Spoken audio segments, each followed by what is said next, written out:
दोस्तों नमस्कार। 4 PM गुजरात और दस्तक में आप सबका बहुत बहुत स्वागत है। मैं हूं आपका दोस्त मयूर जानी और एक दो खबर हैं उसको लेकर आज इस कार्यक्रम में बात करने वाले हैं आपसे। और खबर जो है अखबार में छपी है, खबर भास्कर में छपी हुई है, एक एक्सक्लूसिव है और एक जो है मतलब दोनों की दोनों खबर एक्सक्लूसिव है, लेकिन एक में संभावना की बात की गई है और उसको लेकर हमको लगा ये इंटरेस्टिंग है पूरा मामला। ये खबर आप तक पहुंचानी चाहिए। मिहिर भट्ट है इस खबर के जो जिसने लिखी है, जो जर्नलिस्ट है वो। उनका ये कहना है कि गुजरात की एटीएस को, उसमें जो काम करने वाले पुलिस कर्मी हैं, उनको ड्रग माफियाओं से खतरा बढ़ा है। ये खबर में ये कहते हैं कि जो एंटी टेररिस्ट स्क्वाड उसने गुजरात की ने पिछले 18 महीनों में 2355 करोड़ का ड्रग्स पकड़ा हुआ है और इसके चलते इन जो एंटी टेररिस्ट स्क्वाड मतलब कि एटीएस में जो काम कर रहे पुलिसकर्मी हैं, उनको और उनके परिजनों को ड्रग माफियाओं की ओर से खतरा बढ़ा है और इसीलिए अब सरकार ये सोच रही है कि इनको रिस्क अलाउंस जो है वो मिलना चाहिए। अब ये रिस्क अलाउंस पूरी समझने वाली बात है। ये बता रहे हैं कि गृह विभाग जो है गुजरात का, वो बहुत जल्द ही ये निर्णय ले सकता है और अन्य राज्यों में जो एसटीएफ होता है, स्पेशल टास्क फोर्स जिसको कहते हैं, उसी तरह वहां भी अगर वो भी इसी तरह की जो है गतिविधियों में जो है वो प्रवृत्त रहते हैं, जहां रिस्क बहुत बड़ा होता है उनको और उनके परिजनों को, तो उनको भी जो है वो एक जो पूरी तनख्वाह होती है उसके ऊपर एक आधी एक समझ लो कि 100 रुपया तनख्वाह है आपकी, तो 100 तो मिलेंगे लेकिन उसके ऊपर आपको 50 एक्स्ट्रा रुपया मिलेंगे, मतलब कि आधी तनख्वाह एक्स्ट्रा आपको दी जाएगी, जिसको बतौर रिस्क अलाउंस कहा जाता है। तो ये दूसरे राज्यों में हो रहा है, अब यहाँ भी होने की संभावना है। रिपोर्ट कहता है, मैं आपको बता दूं कि गुजरात एटीएस राज्य की पहली ऐसी पुलिस एजेंसी बन सकती है जिसमें टॉप टू बॉटम, टॉप से लेके बॉटम तक काम करने वाले तमाम पुलिस कर्मचारियों को रिस्क अलाउंस का लाभ मिलने वाला है, ऐसी संभावना है।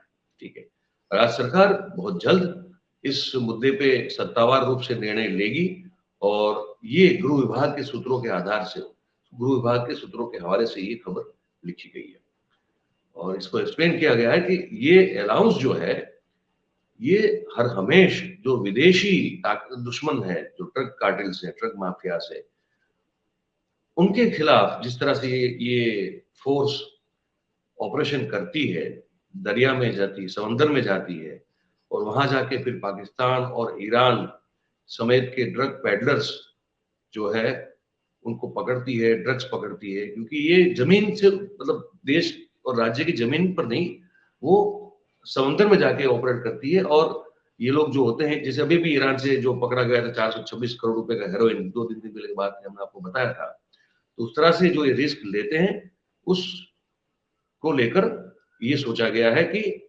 उनको और ड्रग माफियाओं के द्वारा उनके परिवारजनों पर भी खतरा मंडराता रहता है। इसीलिए ये जोखिम जो है वो बढ़ता है और इस तरह से जो ये रिस्क लेकर भी जो सेवा कर रहे हैं, इस तरह से जान का रिस्क अपना और अपनी परिवार का, तो उनको सिर्फ प्रशंसा पत्र न मिले लेकिन उनको उस तरह की तनख्वाह भी मिले जिससे रिस्क लेने का उनका हौसला बढ़े। ये सरकार का सूचना है और ये सूत्र बता रहे हैं, कह रहे हैं कि देश के अनेक राज्यों में एसटीएफ जो है वो ऑपरेशन में होती है और वहां जो सुरक्षाकर्मी काम करते हैं उनको रिस्क अलाउंस मिलता है और हमारी जो एटीएस है वहां भी रिस्क अलाउंस तो दिया जाता है, लेकिन उसका जो आंकड़ा है, फिगर है, उसको बढ़ाने की बात की जा रही है।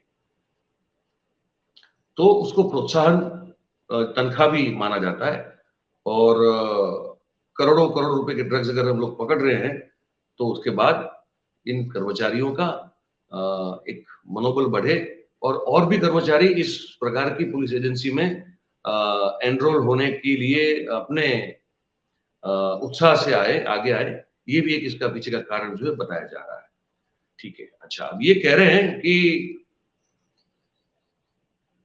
फिर एक एक्सप्लेनेशन भी है, ये भी समझने वाला अच्छा है। ये कह रहे हैं कि ड्रग्स की हेराफेरी अचानक से इतने 1-2 साल में गुजरात जो है क्यों इसका एक सेफ पैसेज बन चुका है।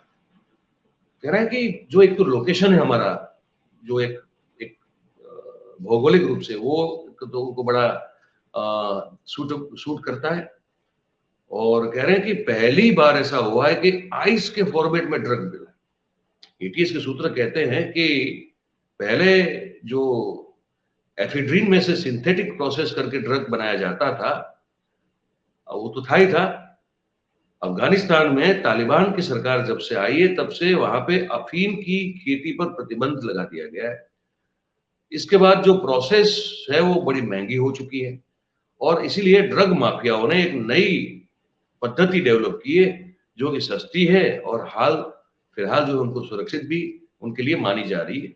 अफगानिस्तान ईरान की बॉर्डर पर एफिडा नाम का एक एक, एक वनस्पति जो है वो वहां पैदा होती है, और उसके पान को अगर उस वनस्पति के पान को अगर प्रोसेस कर लें तो उसमें से आसानी से ड्रग्स बनाया जा सकता है।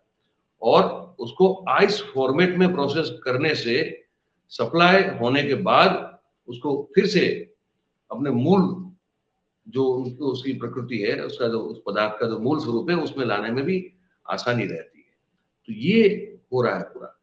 और पंजाब जो है उसमें एंटी ड्रोन सिस्टम जिस तरह से कार्यरत हो गई है, उसके बाद श्रीलंका, और उसके बाद श्रीलंका में भी आर्मी को फ्री हैंड दे दिया गया है ड्रग कार्टेल के खिलाफ एक्शन लेने के लिए। तो अब ये जो ड्रग माफियाज है वो गुजरात की ओर मुड़े हैं, और गुजरात और पाकिस्तान का जो समंदर का किनारा है उसमें सिर्फ 56 नॉटिकल माइल्स का अंतर है।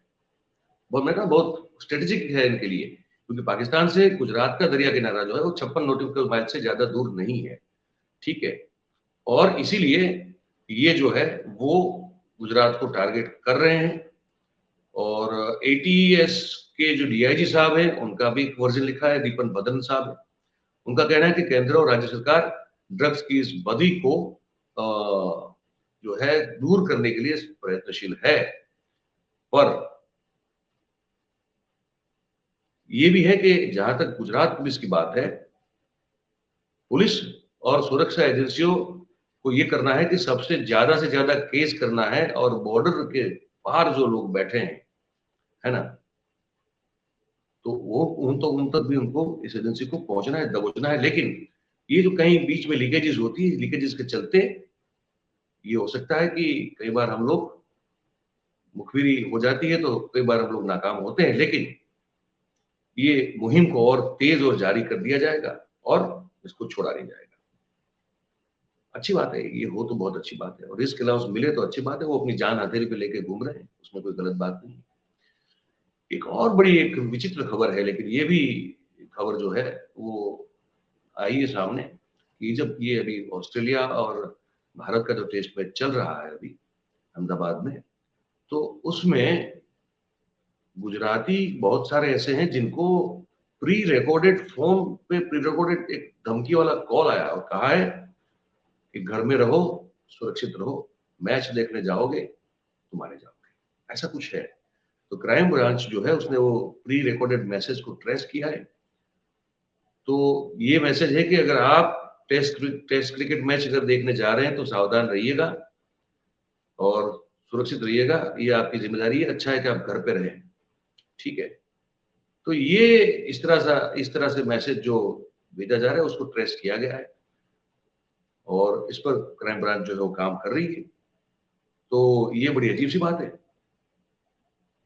क्योंकि जब ये दोनों देश के प्रधानमंत्री हमारे और ऑस्ट्रेलिया के उस मैदान में थे, उसके पहले इस तरह का प्री रिकॉर्डेड मैसेज जो है बहुत सारे लोगों को राज्य में भेजा गया है। और अमेरिका स्थित खालिस्तानी आतंकी गुरपतवंत सिंह जो है, पन्नू उनका सरनेम पन्नू है, तो उनकी आवाज में रिकॉर्ड किया गया ये मैसेज है। और प्रधानमंत्री नरेंद्र मोदी साहब के खिलाफ बहुत ही अभद्र और भड़काऊ भाषा का जो है उपयोग करते हुए गुजरात के लोगों को इस मैसेज में कहा गया कि घर में रहो तो सुरक्षित रहोगे। ये पूरा मैसेज जो है वो अंग्रेजी में है, इंग्लिश में है, और राज्य के अलग अलग जिलों के अलग अलग लोगों को फोन कॉल्स के जरिए ये मैसेज सुनाया गया है। और इसको ट्रेस किया है जब क्राइम ब्रांच ने, तो पता चला है कि ये मैसेज पाकिस्तान बेस्ड जो खालिस्तानी ग्रुप है उन लोगों का ये षड्यंत्र है और इसको सोशल मीडिया के माध्यम से भी स्प्रेड किया जा रहा है। और इसमें ऑस्ट्रेलिया के प्रधानमंत्री के नाम के साथ, संबोधन के साथ ये कहा गया है कि आपको उनके बारे में बहुत ऐसी बातें की गई जो जिसको पब्लिक तौर पर नहीं बताया जा सकता। और खालिस्तानियों को आईएसआईएस के समर्थन मिलने से चिंता बढ़ी है। गुजरात पुलिस इस धमकी वाले मैसेज को गंभीरता से ले रही है और चोटिला जो हमारा इलाका है वहां से लेके अहमदाबाद तक आईएसआईएस की विचारधारा से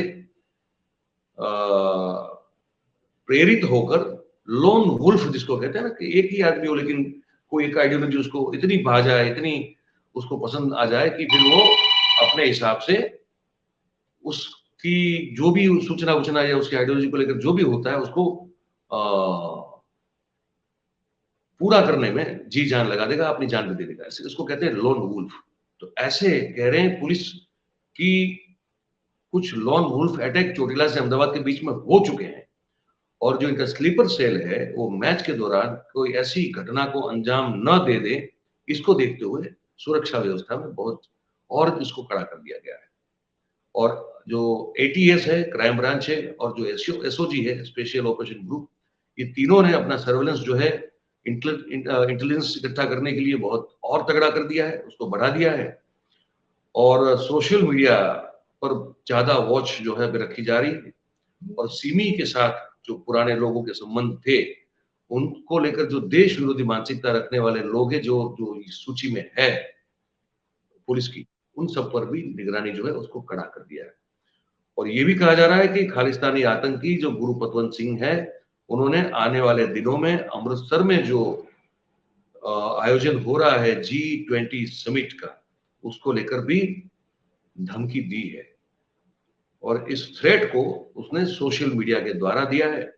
और उसके चलते देश की जो सभी बड़ी सुरक्षा एजेंसीज हैं उसने इस समिट की सुरक्षा की जो समीक्षा है उसको शुरू कर दिया है।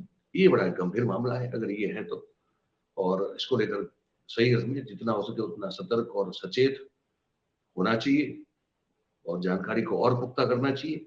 तो ये दो खबर थी, हमने कहा कि कानून व्यवस्था को लेकर और सुरक्षा को लेकर थी, हमने कहा ये भी आपको बता दें। तो बस ये आज के कार्यक्रम में, ये कार्यक्रम में इतना था। आपको जैसा भी लगता है आप कार्यक्रम को लेकर कमेंट जरूर करें और फिर अच्छा लगता है तो फिर लाइक भी करें, शेयर भी करें, सब्सक्राइब भी करें और करवाएं। आप सबका बहुत बहुत धन्यवाद। Thank you very much. नमस्कार।